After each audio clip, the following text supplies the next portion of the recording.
Wow, mga bulaklak, ang gaganda ng kulay. That flowers are called desert rose or kudo in Arabic, with scientific name of Adenium obisum.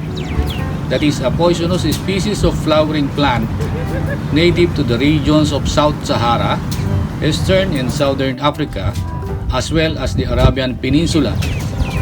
Other names for this flower include Sabi Star, Mok Azalea, and Impala Lily. Desert rose is the most attractive choice across the people in Saudi because it has vibrant color combinations that create a great illusion. It is strikingly beautiful, and many variants of this species are available across the Arabian Peninsula.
Bababa na ako.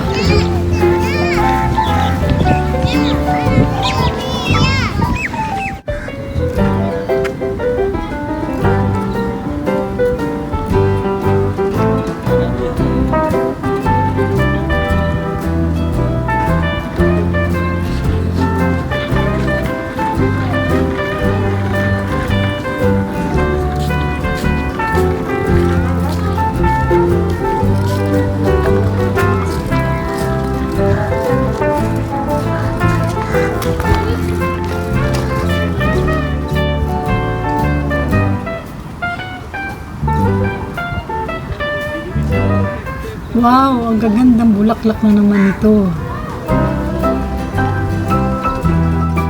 That flowers are called blanket flower, with scientific name of Gaillardia grandiflora in the sunflower family.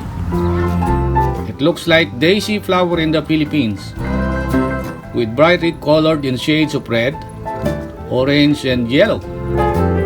They are heat tolerant and heavy blooming. Good choice to parks and garden. There are about 30 species of blanket flower, all native to the Americas. The common blanket flower may have come from the resemblance of the flowers to brightly patterned Native American blankets in similar colors. Para siyang plastic. Tsaka iba-iba yung bulaklak niya. Iba-iba.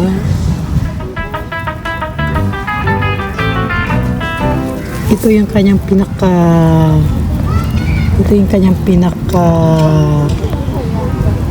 ang tawag doon. Ito naman ibang design ng bulaklak niya.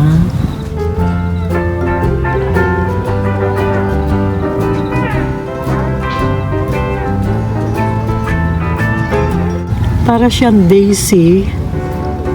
Ayan o.